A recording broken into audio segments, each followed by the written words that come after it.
Time flies, right? Yep. Yep. All right. Chris, are we about ready to go? Yeah. Yeah. One second. Hey, Kim and Yeah. Juanita, I just went ahead and pressed podcast so that people can enter into the Zoom room. Okay. So the attendees are now coming in and they can hear you, but go ahead and talk if you wish. I'm going to bring up the slides so that I can introduce Juanita, and then we'll get started. Yep, sounds good. All right. Well, hello, everyone, and thanks so much for joining us for this Wednesday edition of our Fireside Chat discussion.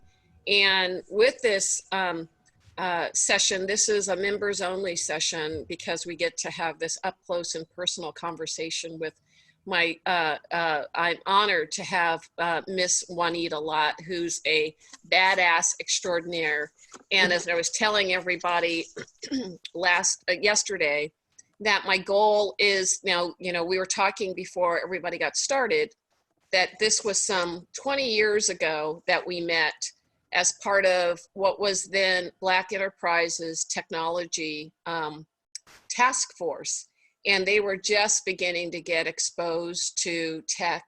And, I had this opportunity to meet Juanita as the founder of Bridgestream software. So let me share with you a little bit about her background, and then we're going to jump into questions. So Juanita Lott is the founder and former chair and CEO of Bridgestream Software, an enterprise software company that sold to Oracle in 2007. Gartner recognized Bridgestream as one of the cool vendors in security and privacy, which, everybody's talking about security and privacy, but she was way ahead of the pack, almost 20 years ago when she started this.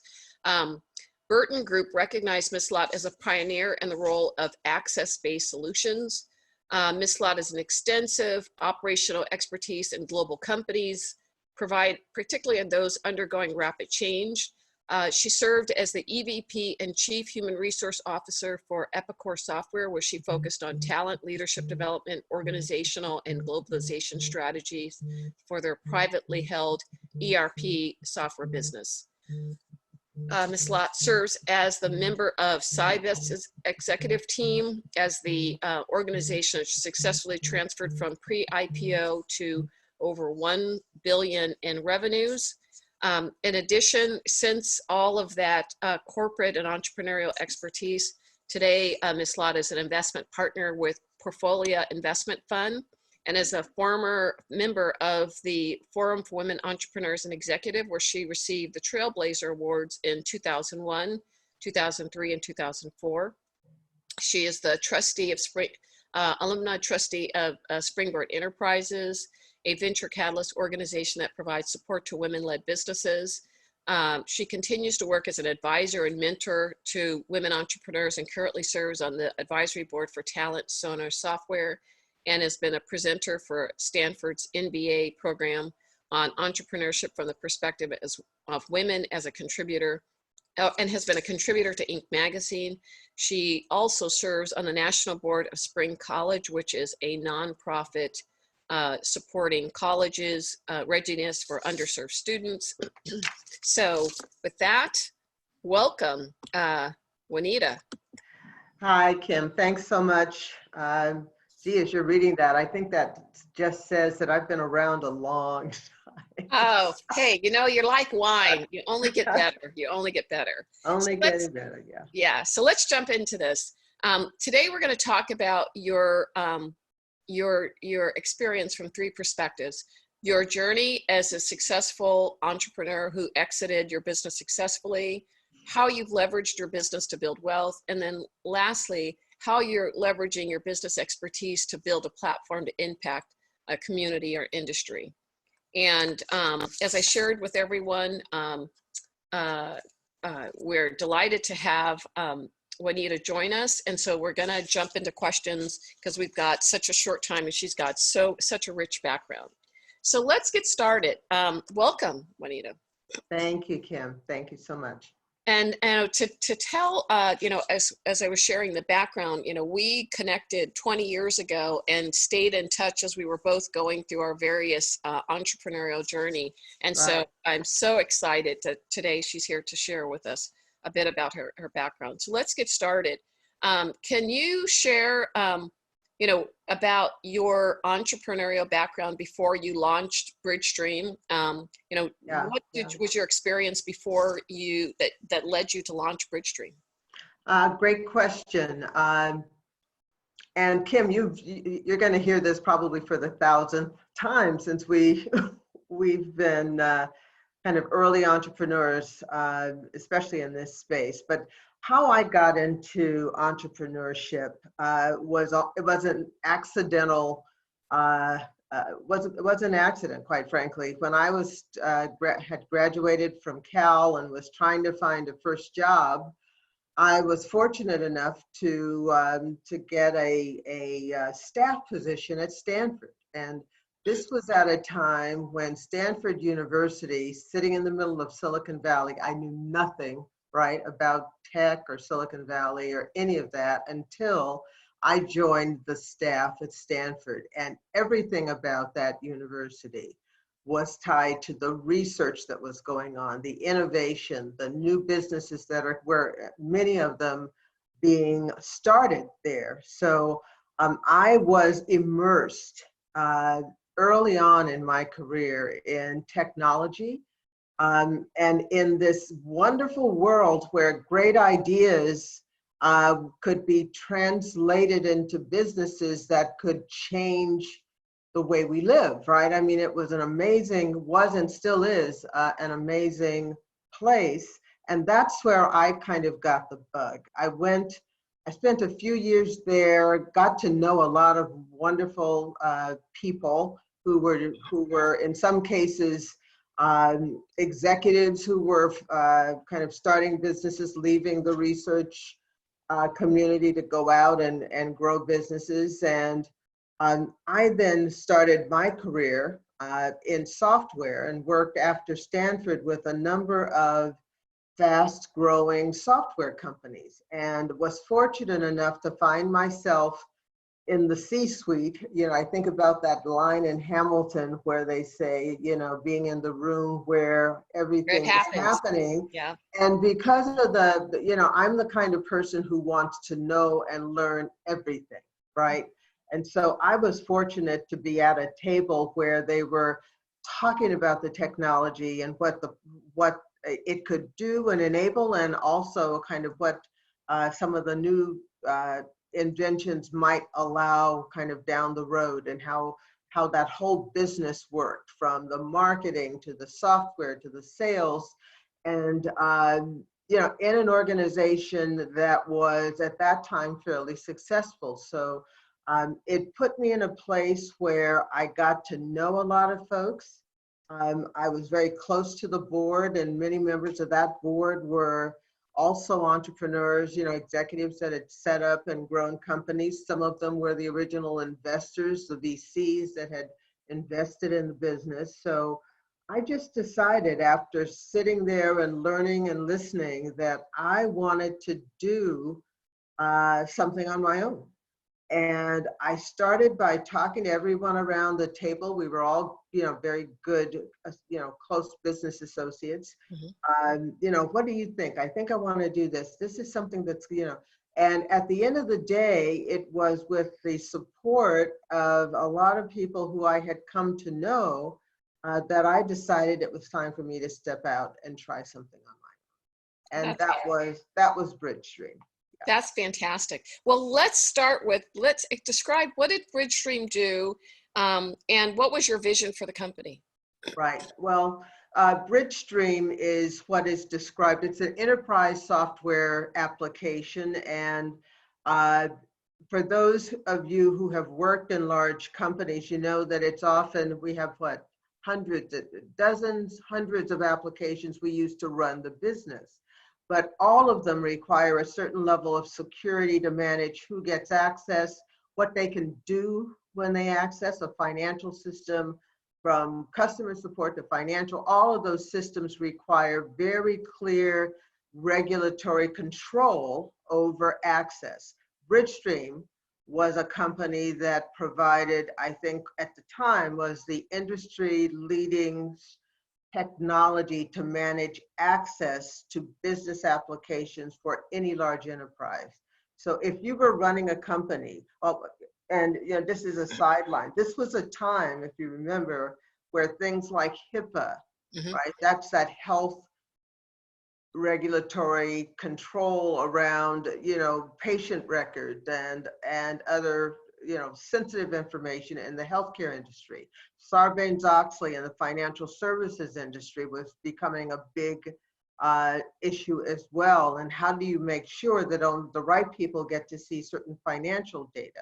So I was creating a solution that just happened to be at the right place at the right time when every industry needed it. Most large software companies had not figured out how to solve the problem. That was Bridgestream. And that's how we started. That's great. And when you started that, did you happen to have a team of individuals that you launched it with, or how did we get started?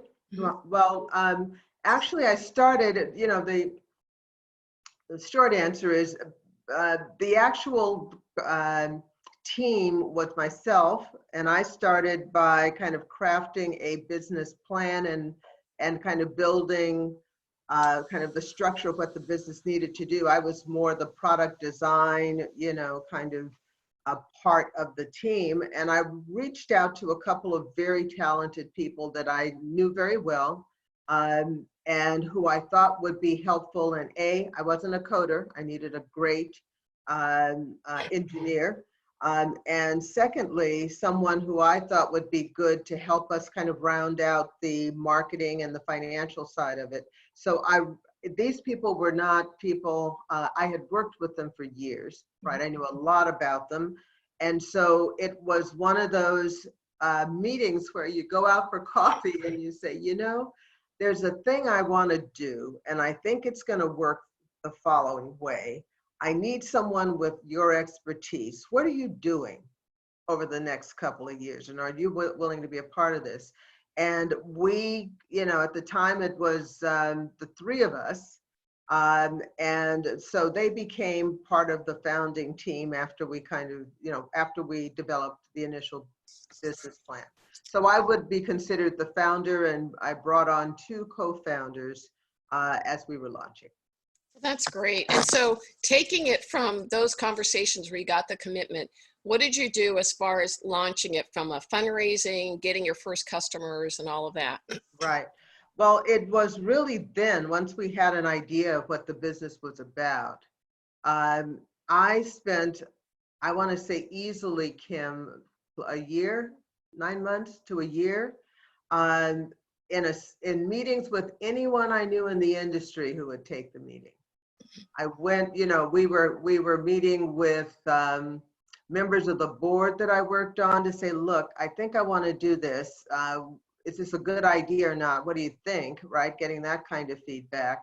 I was also reaching out across the industry. If you remember, the company I worked with was a company that had a good relationship with people in Oracle and other large software companies. So Mike Fields, who you, I think, also know, was at the time, I think he had just finished his second CEO stint and was doing some angel investing and advising. So I went to him and kind of pitched what we were doing. I went to anyone who would sit down with me who I thought could be influential in helping us make sure we had the right approach, helping us connect with other people that they thought would be useful in helping us build the business. And part of that was connecting with people who were angels, right? People in the industry who we were now getting introduced to based on that series of, we must have taken, we had to have met with 50, 60, 70 different people in the industry who were actively engaged. And from that, we ended up with a series of meetings with people who eventually became angels.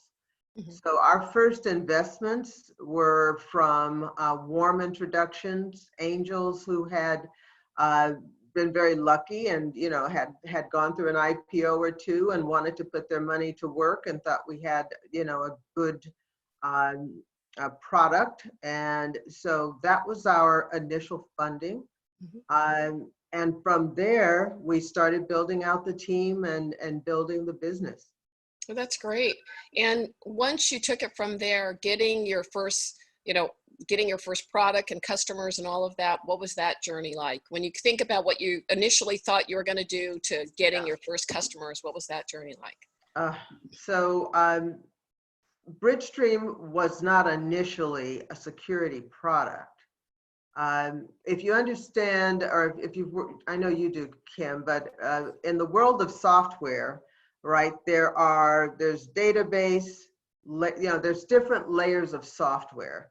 And I was initially looking to build an application that was going to be a talent management tool for large companies, a software system, obviously coming out of my background and experience, that would have improved the management of recruiting and compensation and talent, et cetera.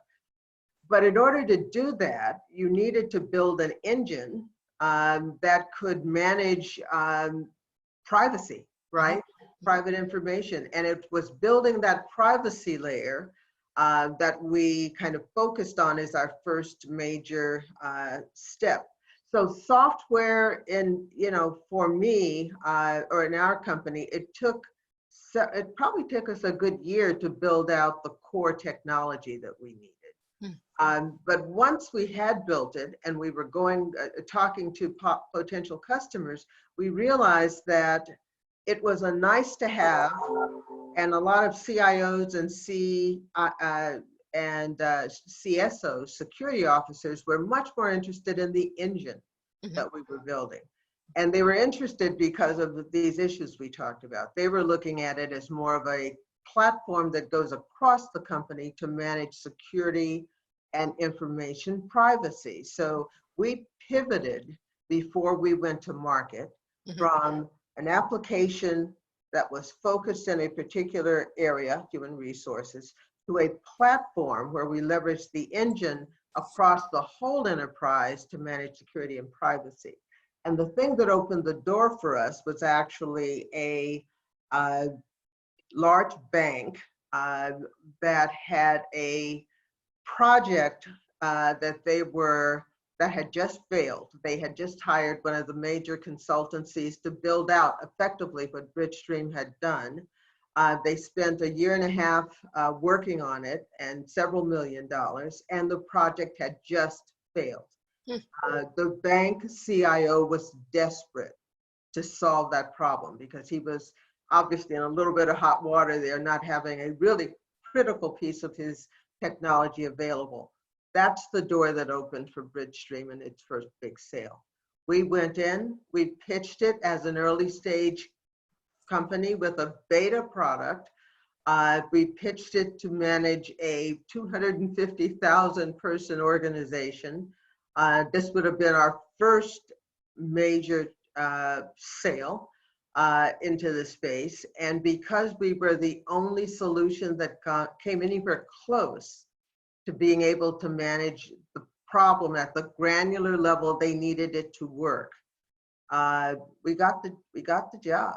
And from there, things just began to really move forward. It was a major reference account, as you can imagine. It was one of probably the top 3 banks in the world. And they were willing to give us a really strong reference after we went through months of implementation, as you can imagine. We were a small company trying to play with the big boys. And that's also where we ran into Oracle and SAP and some of these other large software players. They saw what we were doing there. They had tried to get the business and were unsuccessful because they didn't have the solution. And we got the attention of the industry at that time. Wow, that's a fantastic story. So leveraging that great, blue chip client then you talk about the relationship or the awareness, the brand building experience. You got to be the top, even though you were an early stage company, you were, the top referenced client with regards to a solution for Gardner Group. And Right. then being able to do this with regards to Oracle. How did you leverage this experience with this first key client to the partnership with Oracle and then the Gardner recognition? Yeah, well, we actually knocked on the doors of not just Oracle, but SAP. We realized at that point that we were part of a bigger technology solution, right? Most large companies don't buy independent components of software. They tend to buy the whole suite, right? That's why most companies, SAP sells the whole suite, Oracle does, many large companies do. And so if you're looking to sell enterprise software, you almost have to be working with one of the big players because they own every other piece of software around you. Right. So we met with Oracle and talked to them about a partnership. We also did the same with the other major players, and we kind of morphed our sales model from a direct sales model to a partner sales. A channel. More channel driven, right? And so the good news was we got traction from several of the major players to be part of their, what was then the security offering, the security software they were selling into major vendors. So that pulled us into a lot of sales just by virtue of partnering with several of them, right? So the good news was we were getting access. The downside is we are now not controlling the actual sales. We are now a piece of a puzzle. So you're not owning the customer relationship. Exactly. We don't own the customer relationship. The other downside is you don't own the timing of the customer. And that was a big aha moment for us. We also had less control over the pricing of our product because we priced to our partner and then from there into the customer, which I found to be less desirable than going direct, right? But the product we had built when we moved from application to middleware required that we be, it was kind of part of that decision-making process. Mm-hmm. So those were the upsides to it. We got into a lot of important meetings. We sold then, as part of that process for a couple of years. I think it was about that time that we started looking at, what does this mean in terms of because software is an expensive business to run. Right. Most software companies aren't profitable until maybe just before they IPO, right? If they go there. So we continue to need investment capital. At the same time, we're seeing our business grow and kind of building on the partner channel and building out new products to take into that channel. The issue then became, and this is to the exit question, I think, that's on your list. The issue then became my investors' comfort level with continuing to fund, even though we all felt good about the product and the direction. We were sitting at a point in time where several things were converging. One, venture capital was still available, and this is one of the downsides of the venture capital world, I think. But the companies that were providing capital were constantly triaging their portfolio to decide which businesses are going to be the long-term bet for most of their capital into IPO versus which of them are potential M&A prospects versus those that are going to just let go, right, that haven't made the cut. And that's a process that is always going on. Right. And so we found ourselves, I'd say a year or so before we actually did the acquisition with Oracle, talking about with our investors, where do we sit in this process, right? How much more capital and when are we going cash flow positive? Well, in a partner world, when venture capital was not as robust as it perhaps it was pre-dot-com, right? Those decisions required us to think about whether or not these investors were going to be at the level we needed them to be able to provide capital at the level we needed for as long as we needed. And so we started talking to consultants about the valuation of our business and our value proposition. I'd say at least a year or so before the business was acquired. And part of that was to say, there's a lesser chance if you are not an application, a top at the application layer versus middleware. We were positioning ourselves in a way when we made that decision to always be a piece of a broader puzzle, right, in terms of software. And therefore, the chance that we would stand alone in an IPO was not as high as being a partner acquisition. So that road became one that we kind of started working, I'd say a good year before that happened. So when you looked at kind of your valuation strategy, that was part of when you looked at the recognition by the Gardner Group and those types of things as far as how they classify your product. So it wasn't just looking at the quantitative valuation, it was also looking at how the industry valued what you did. Right, how the industry valued it. And so we were sitting at that point where both Gartner, which is the broader analyst community, as well as a group that was at that time a standalone, Burton Group, which focused on security software and IT, were also very bullish on what we were doing. And security software purchasing was at its height because of HIPAA, because of Sarbanes-Oxley, and the other regulatory issues that were hitting large companies. So we also knew that there was a timing to the value proposition of what we have in terms of the revenue that we brought to our partners and to end user companies. Security was the kind of front and center at the point in time we were talking to Oracle. And that had a lot to do with our valuation as well, right? Had we waited another year, just think about it. We were acquired in 2007, right? Had we waited another year, I am confident that there would never have been an acquisition because the world fell apart. If you remember, in 2008, there were no banks that were buying software, right? There were no, the market timing was a huge part of that decision.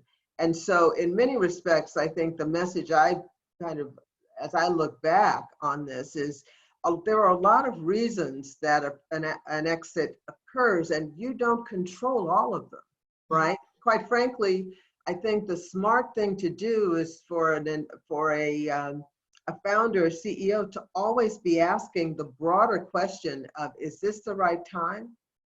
Even when you don't want it to be. Right? Even when you want to take it all the way through, and you've got to always look at your businesses to where you can go next year, 5 years from now, et cetera. But the reality is the discipline requires you to ask that question, right?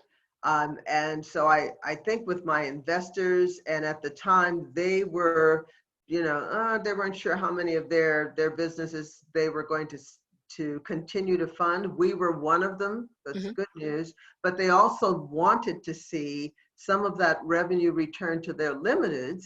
Right. Kim, you can relate to that. That's the driving point. Yeah. And they were at a point in time, they were saying, so which one of these companies is ripe for, some revenue return so that we can continue to provide the right stream of, of ROI to our investors. So it's all of those things. And it's even more, I think, critical in the world of venture capital, because they are year to year looking at where they're going to have a return to their limiteds, because the IPOs, as we all know, are the rare few companies that go all the way.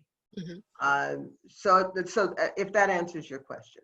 Yes, it does. As far as, the positioning and strategy. So you started this business about 2000. You sold it in 2007. When you went through and did the exit, deciding to go through that process, it was about a year, 18 months, you would say?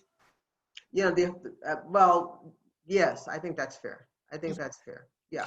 And when you considered it, I mean, not to go through and disclose any names, did you consider any other potential acquisition partners beyond who you guys went through? I mean, I'm one of those people who always believe you get more dates when you're dating more than one person. So Yeah, you need more than one suitor, right? Yeah. right. We considered the other large vendors, right? And there were a couple that, the good thing about the venture relationship we had is we had a very strong relationship through our venture general partners with the senior execs at most of these companies. And so the phone calls that you're referring to say, well, what are you thinking about, right? Are you interested in, and what would that look like, and so on? Yeah, all of that goes on. But if you know Oracle, and if you know the world of software, Oracle at the time was on an acquisition Right. binge, right? They had a lot of cash.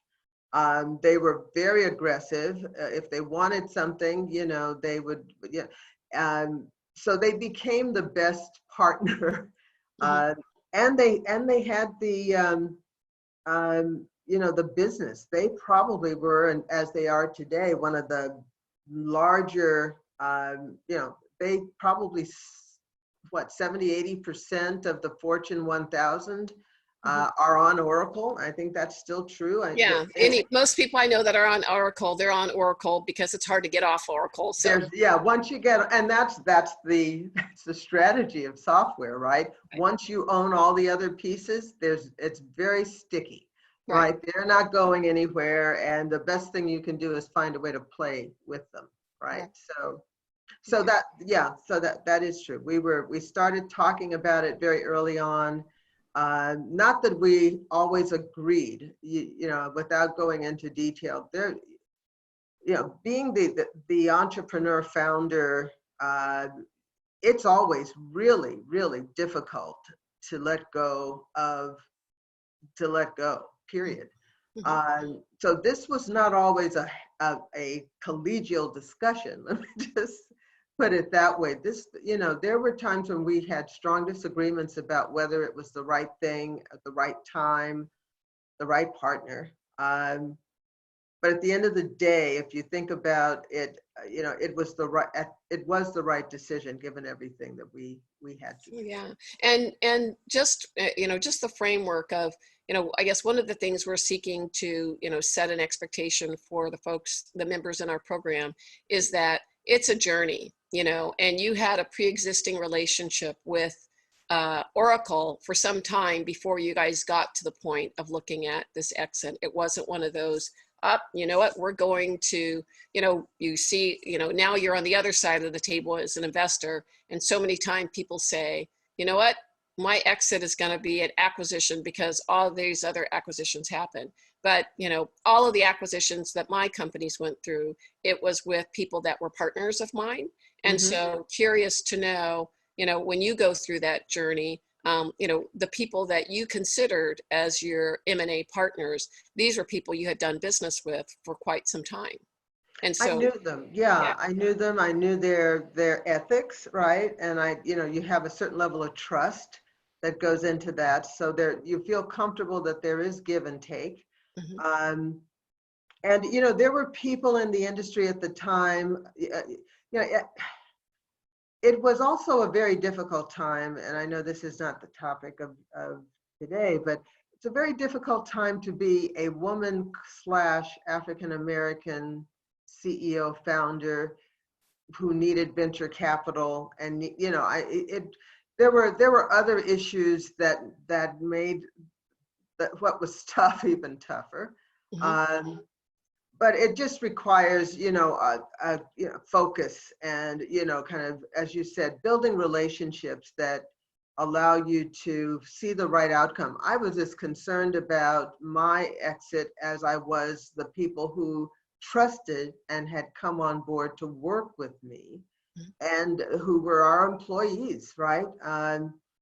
I wanted to make sure everything came together for their benefit as well. And if I don't know if you recall, but with the Bridgestream exit, part of the agreement was the full team, every single member of the team moved over lock, stock, and barrel. So they did not miss a beat. And many of them stayed with the company, and some of them are still with Oracle. In other roles, right, have gone beyond our product to do greater things. They were really good people. Wow. So when you think about the sales process that you went through, what advice might you give to another business owner who was going through this? What couple things might what you suggest to them? I think the first thing I would say is, I'd get your business as far down the road as you can before you even think about venture capital. The dilution impact is more than you believe it is because of, it's just the nature of venture capital, right? I'd go further, get your business more mature before you ask for their involvement. Secondly, I would make sure that you have the proper kind of headset around what your expectations are in terms of leaving that business. And that you should be the one who is constantly looking for how you need to grow your business, what changes you may need to make. I think this pivoting issue is something always looking at what's going on around you in terms of where you fit and what your biggest opportunity is. But also you should be the one who's driving the decision for the exit. Don't follow your venture partner. Be in front of that. Think about it often so that you have a point of view as to what's acceptable and what's not. Those are my three thoughts, I guess. Okay. And then when you think about, what you've done, amazing transaction of exiting your company, selling it to a publicly traded company, would you ever consider doing anything different? Yes. I know that's probably a whole webinar about that. Oh, yes. Hindsight, right? There are so many things I wish I had done differently. So many big mistakes I didn't have to make, right? But it's part of the journey. It's just part of it. And I am still very, very proud of what we created. I think, if I'm not mistaken, it's still a piece of the technology that Oracle takes to its customers. So I feel really great about something that lives beyond, your role. Yeah, and I'm hopeful that the people that are on this webinar are on the same path to do even more than I did, right? To make an even bigger impact. So yeah, I think it's a great thing to do. So I'd like to switch gears and for a couple of questions, talk about your role now as an advisor and investor and how you leverage your experience to help others kind of, I call it, what I do is really therapy, because just like you, I've got thousands of things that I've done and gosh, I can't redo it, but I see some of the decisions that I was making and doing as I assist other people and try to guide them to saying, you know what, I seen that movie, I started that movie, it's not a good ending. So how do you leverage that to help others?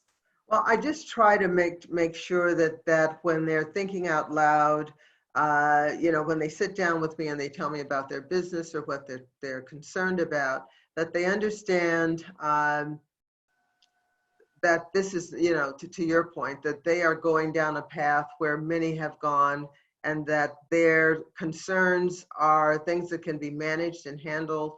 I really prefer sitting down with a young entrepreneur who's got some, who wants to just talk openly about every aspect of what they're doing, because invariably you will see something that if you can just give them a heads up, can help them go from thinking about it in a small box to thinking about it as a much bigger opportunity.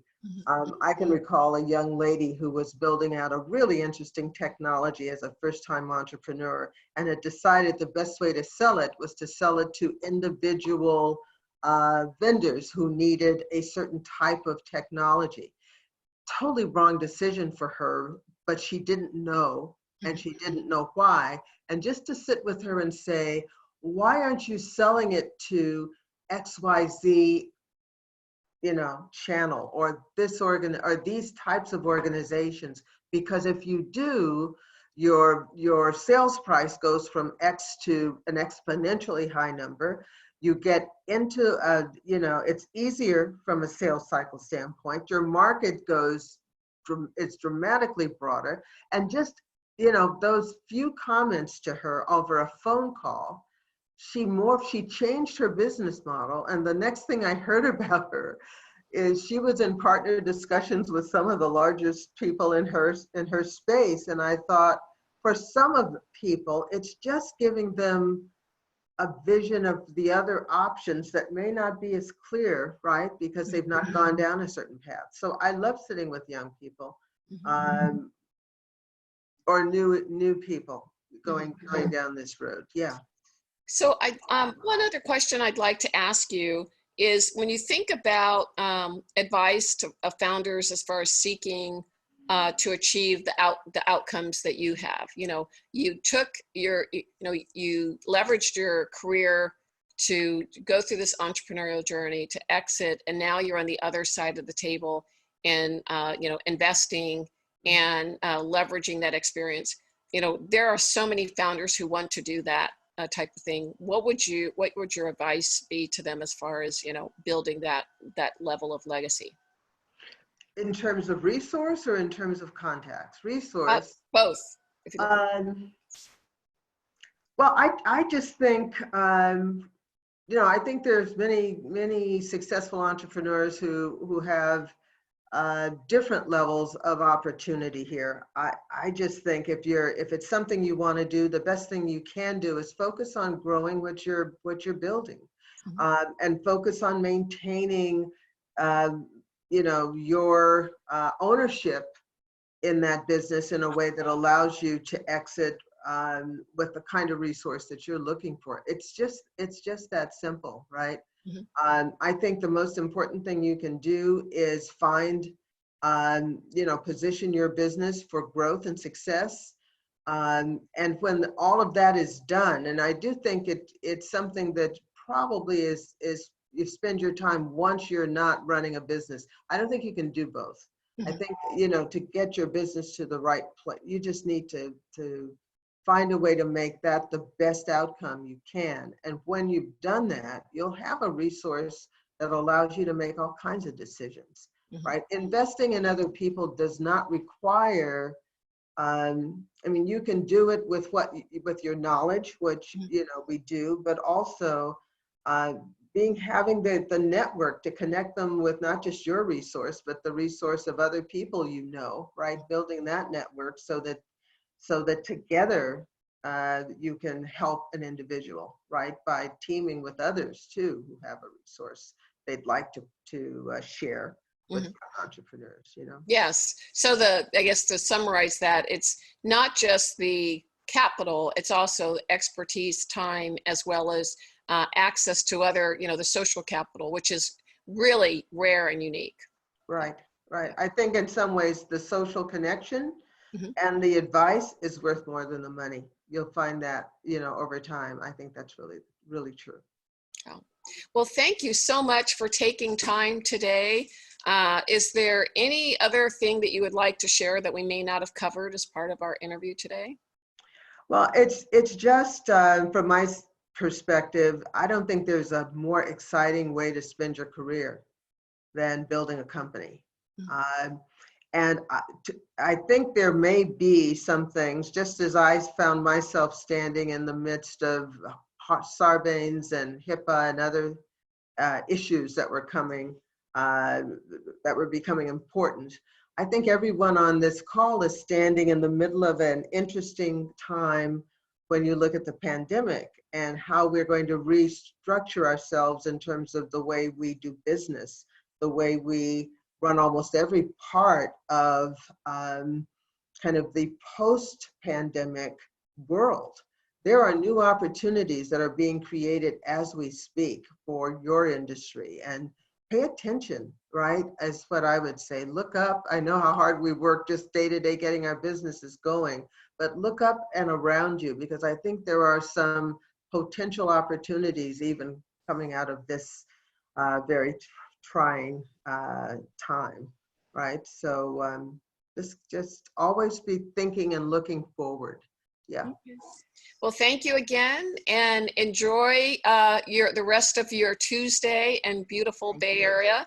And I look forward to us connecting again. And for everyone who is able to join, thank you, and have a great day. Thank you, Kim. Talk soon. All right.